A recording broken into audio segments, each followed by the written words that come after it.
Is it weird this restaurant has not replaced its cooking oil in 66 years? Yes. What do you mean? Like the brand that they use and they just have stuck with it, or No, same. The actual oil. So they cook with it and then they put it back into a container and keep cooking with it. Because my dad would do that with bacon grease. Yeah, what's the difference? He would keep it in a mason jar and just keep on keeping on. I would think, you know how they fry French fries in a deep fryer and that oil just stays in the deep fryer? Oh, like that. That's what I'm thinking. They won a gold medal at the Fried Chicken Grand Prix. The owner gave an interview which he revealed that the secret to the restaurant's success was that 66 years ago they started and they haven't changed the frying oil. So that's what's up. Okay. There's just got to be health issues there. Apparently, since the shop's founding in 1960, the frying oil has never been completely discarded. So I guess I'm wondering, when it's brought to a boil, I mean, it can kill anything because it's such a high temperature. Right, but that kills off it's cooking the chicken, so therefore anything bad is cooked. Yeah. Because like every year I buy peanut oil to fry a turkey, and then I try to save it for the whole year so like I can just cook with peanut oil for the rest of the year.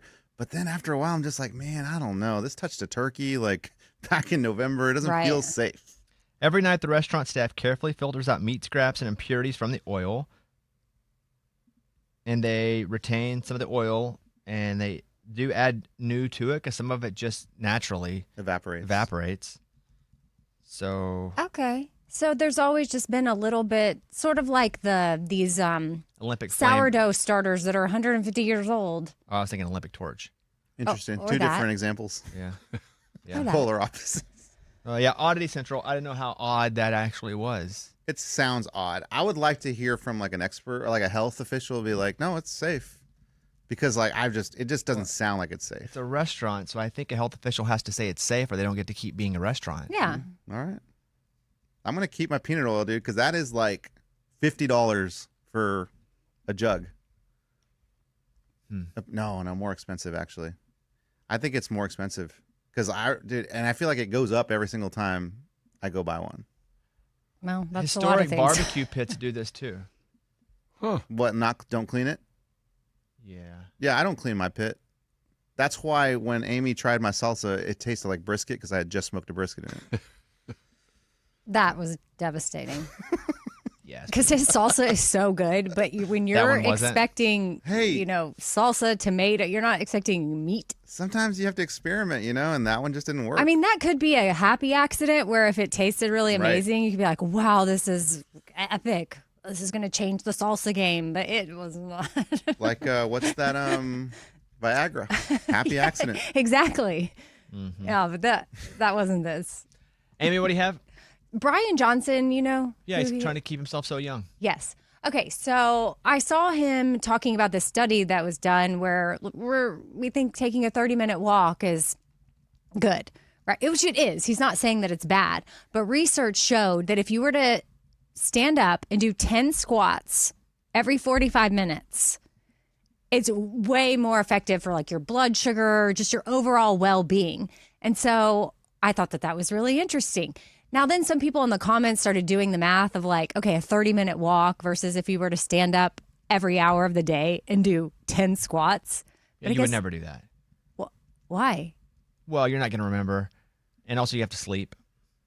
Oh, I think it was just during we'll call it an 8-hour, the working day. I think I'd rather go on a 30-minute walk and have to worry about squats every hour. Yeah, but this is 14 times more effective, or 14%. And how many squats? Just 10. That's not bad. Like right now, we could just do 10. Let's go. Like I'm time. always a little suspicious of when people just go research says. Well, he flashed the article. Yeah, I'm just in general, like, who's doing the research? What are their connections? Who's funding the research? Like, really, it's hard. What, the squat people? Like, it's free. No research is free. Oh, no. But I mean, there's no equipment. Like, I get what you're saying. I totally agree with you on that. Like, yeah, a glass of wine a day, and then it's put out by the Grape Council. Yeah, this guy's he's kind of a weirdo. He's very bizarre. I watched him melt down because he had put turf outside. He goes out and he does some exercise on the turf every day. And then he found out there were carcinogens in the turf, and he freaked out. He is definitely interesting. My friend went to his seminar. It's called like the Don't Die camp or something. That sounds serious. Yeah, it's like, Committed. and there's all these modalities there. Like she flew down to Miami. I think it was like, yeah, I looked it up because she was like, you should come. And I went to like don'tdie.com and that was how you registered. I was like, I think I'm good. I just picture this guy having a room in his house where he sneaks off and like eats cupcakes and smokes cigarettes. Yeah. Because his whole thing, For he's famous. sure. He makes a ton of money off of being the guy that's trying to reverse aging. Mm-hmm. I know him from that. He had a Netflix show. He was on the Kardashians. All of this. Like, he's so famous from it. So I picture anybody that's in anything performative, for that to be the performative part of their life, like a little bit, you got a cheat day. But maybe, Yeah, do you think yeah, you're right. Do you think he does? yeah, You think probably. he sneaks off and eats Twinkies? donuts? I don't know, but yeah, of course, I think there's probably something. I then you have to weigh, like, is it worth taking your whole life and living so regimented? If it makes you miserable living regimented, if you love it, no different. But you're keeping yourself from parts of life that are considered living to live longer, not living. So that's the give take. Now, if he loves this and this is what fulfills him, I totally understand. Also, it funds him for sure because he's rich from it. So that's why I would understand, like, he pops to the back, has some pork rinds, Smokes a cigarette. Yeah. Lights up a cig. Has a day where he lays around and does nothing. Yeah, he's on a GLP. So I mean, I'm sure he is on a lot of different peptides or something. yeah, I would guess. I'm sure he is too, but I don't know that for sure. But I would assume he is. I would assume he falls under that category, and I can't. He's estimated worth $400 million. Dang. Wait, that's from this whoa. lifestyle, or did he have some Don't sort die. of a from this being his brand and making money off of this, or was he some like weird tech guy before? Well, I think he had to have money to even do this first, but he's made a lot more money since. Yeah, But because the type of lifestyle he lives, you have to have money. Because to your point, Bobby, like you were saying, like he doesn't live a normal. Like a lot of us couldn't function that way. Like his sleep hygiene has to be so perfect, and he most of us have spends lives. $2 million a year now on his radical, science-backed, anti-aging, and health optimism routine. He sold a company and made a bunch of money, which is why he was even able to do this. Oh. But he's also made a ton of money since because he's the guy that does this. It's his brand. So at some point, I just picture him on Dodgeball, where at the end, where Ben Stiller's character. Oh, yes. What? It's after the credits, and he's gained like 300 pounds, and he's just eating pie, watching TV. Yeah. Because forever he had been the leader of the gym. He's ripped. Globo Gym. Globo Gym. And at the end, he's I think you're right too, Bobby, in that like you have to weigh quality of life. Like if this truly makes him happy or stuff like this makes you happy, but sometimes, and I'm guilty of this too, like I get wrapped up in something for my overall health and well-being, but then I'm sacrificing other things that might bring me joy, and I have to bring it back in. Like the pendulum kind of swings when you learn something new. And you're like, oh, I need to get this much sleep, or I need to go to bed at this time. I need to be doing this, but I'm missing out on, like a late night movie or TV show with my kids, like spontaneous fun, or a margarita with my friends. he might love this though, and so that's why I'm not completely Right. This might bring him joy, but I think for us that follow anything like this, or if it pops up in our algorithm, we're like, oh, maybe I need to try this because I want to live a long time. But at what, like, do I want to miss out on Eddie's salsa? He's Because- the bearded woman to me. What do you mean? Explain that. I'm just kind of in shock. Is it even real? That's crazy. Okay, moving on. Like circus comes to town. Oh, look at there. There's the bearded woman. Wow. Oh, he doesn't ever pop up in your. Yeah, page? sometimes, but I just look at it and I'm like, that's why I saw him freaking out about the carcinogenics. I don't invest in him, but I'm entertained by it for a second, and then I move on. Like when the old carny would come to town. Well, I think I want to try just doing some squats That won't hurt you regardless. It won't. Comparing it to a walk, I don't know. Well, I still 14 times a day feels a little much. That's hard to that's a lot. remember. But- I still That's a enjoy lot. my walks. But yeah. But why not? Just 10 squats is all it takes, and we've talked about this before. Like your quads and your butt, those are the biggest muscles. So we need to. I feel like it would be to me like drinking a lot of water was, and I'd walk around with a jug for a minute, be really into it for like 4 days, and you just kind of forget. And since I didn't do it that time, I won't do it this hour. Where's Eddie's jug? I'm still doing that right here.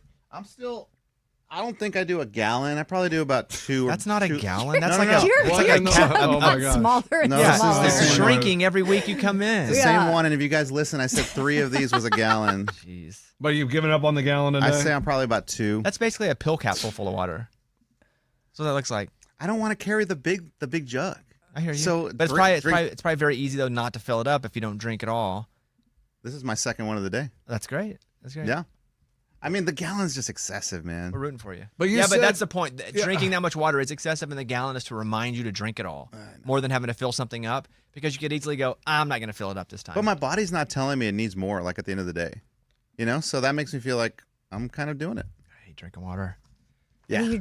You're good at it though. Not really. I mean, I struggle. I don't drink any before I come in because I don't want to have to get up and pee during the show, but I try to catch up all during the rest of the day. But when I come in, I start drinking, but I don't drink before the show. Are you done with dairy? Like a donut.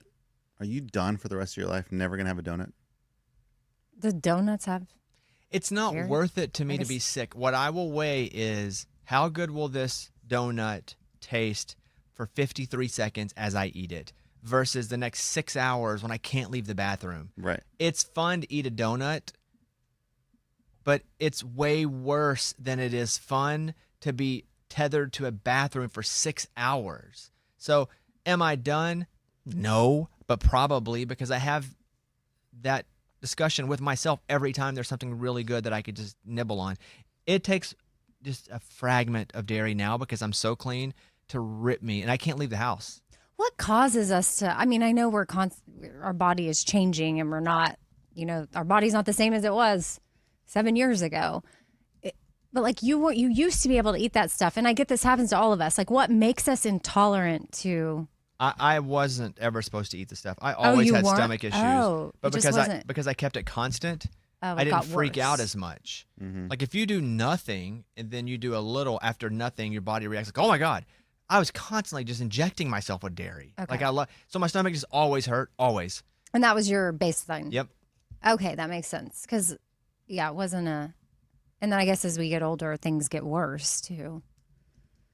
Yeah, I don't know if it's an age thing or not. I just know that my stomach always hurt my whole life. Okay. So when I stopped, it feels much better. But if I just, like sometimes I'll just look at a milk carton, It hurts. just see it. Oh. Okay, Lunchbox. Man, I don't know if we've done this one because we've done a lot of these rescues on amusement park rides. There's one in Missouri. The screaming thing goes up 40 stories and you get the best view of the park. It's like swings and it goes 45 miles an hour. Well, a storm was approaching. It malfunctioned. Family of 4 stuck up there for 2 hours. Local fire department had to bring a crane in to get them down. There are only 4 people on it. I want to be stuck with 100 people. Yeah. Because I want to be a priority to the fire department. We got 100 people stuck up on the top of this thing. 4? Did they have to stay up there for the storm, like during the storm? No, I guess the storm didn't come, but they were up Okay. there for 2.5 hours and they were up 40 stories in the air just dangling from swings. That's tough. And they're just sitting there waiting. And they tried every option. They finally had to call the fire department, who trains there regularly on the rides, brought the crane in, got them down. No, we call the fire department, I don't know, after 15 minutes of not figuring it out. Right. Not 2.5 hours. Especially if they train there regularly. Like, Morgan. So have you guys seen the DoorDash marketing lately? It's been really winning with the soccer game. Okay. So there's a player that plays for New Zealand and his name is Tim Payne. But instead of tagging Tim Payne when they were tweeting, they were tagging T-Pain. And it's been this whole thing on X, and T-Pain was responding like, guys, this isn't me. I don't play soccer. Are you guys okay? What's going on? And now he's a DoorDash partner, so it was this huge marketing tactic. And I just thought it was the funniest thing ever. I did see everybody tagging T-Pain for Tim Pain, but how did that end up turning into DoorDash? Well, so DoorDash is the one who started it. DoorDash was tweeting live tweets of New Zealand's game about T-Pain, and they were like live tweeting all these moves that Tim Paine was making, but they would tag T-Pain instead. And every single tweet, they tweeted 9 times with T-Pain's tag, and he responded to all of them. And then just yesterday, T-Pain posted a video where DoorDash sent him like 50 different bags of DoorDash things. And that was him being like, okay, I'll be your partner. So from the start, though, was it all orchestrated? Had to be. Had to be. I thought so, but then I was like, maybe the first one wasn't. The first one I thought was potentially an accident, and then they just rolled with it, and it became a thing. Guys, I believe nothing. Mm-hmm. I'm so cynical all the time about anything. Like the guy from Germany that's driving around. What's his name, Freddie? I just think there's no way. I say it every day. I was watching him yesterday Where was he yesterday? at Tim Hortons, and then he was crossing back over, going from Canada to America, and he was sitting outside of Big Tim Hortons. And the fact that the reason that I think that it's not true is that nobody's got a picture of him, and he's been in so many places, and if he's that famous, somebody would have got a picture of him. The other story yesterday with him was one of our friends went home. He had to go back to work. So now there's just So two. now there's just two. Yes. I mean, it's so annoying. Like, it's just not, it's not real. Again, if it were me now, I would create a fake Freddie and always say that was the real Freddie. It'd be this German dude who we'd sign an agreement. You'll get 50%, I'll get 50%. You will act like it was you at all those things. And we will continue to do social media influencing because his Twitter account's very popular now. Yeah. And I'm reading something called The Verge, and they said they reached out to the marketing people for the DoorDash, and they said, yes, it was a partnership. We just thought it'd be fun to bring fans around the world together. I love it. Well, hey, listen, I'm game for a cool marketing, and that got me interested in what was happening with DoorDash instead of just another commercial. Me too. I'm not a hater of any of these. Even Freddie, I said that. I'm skeptical it's real. I'm skeptical anything's real, but I love a bit. Mm-hmm. And if you can trick people into thinking it's real, that's awesome. Mm-hmm. And Freddie's now doing basically commercials. Tim Hortons, Denny's. He's been all kinds of places. Everywhere. J.J. Watt's apparently like his manager now, the football player, like his pseudo manager. So let's lie detector these people. I want to lie detector, like I said, Ella Langley, because she supposedly met him. Right. Like nobody got a picture of him. No, there's not one single picture. Who's this guy? Loch Ness Monster? Bigfoot? What's happening? But I would make sure there's a real Freddy that exists after this, even if it's a fake Freddy, because there's a lot of money to be made. Eddie. Staying on the World Cup, there was a video that went viral. It was a few days ago when Colombia was playing, but there was like the shot was showing the fans, and then like at the bottom of the screen you can see the wheelchair section, and there were these fans sitting on wheelchairs, and when Colombia scored the goal, two of them stood up and cheered. Wow. Yay, go! And they're like, wait a second. These two fans that were in wheelchairs just stood up like No, they it were. cured them. It healed them. It's like those 90s church shows in the middle of the night where the guy would touch their forehead. They'd be like, ah! It's a miracle. They'd fall down. I'm watching now. Dude, it's so funny. They got up like nothing. That's funny. They're jumping. They're not even just getting up. They're jumping. So then it's like, were they really handicapped to begin with? Who knows? But you can be in a wheelchair, and it's just like you can't walk long Dude, distances. They're I'm Dude, telling they you, get up. this one person is jumping. So you're right. Could be. But a good scam. Could be he has a knee injury, right? Like he has a knee injury, And and you so can he's in a still- But no, also it could be you want good seats. It could be both. Yeah, like general admission, it's cheaper to sit where, you can't get a good seat, so handicap has a better seat. What if that was Freddie? That's how we found Freddie. Okay. Everybody in? Everybody got the stories? Yeah. Good. Everybody feel good? All right. Good.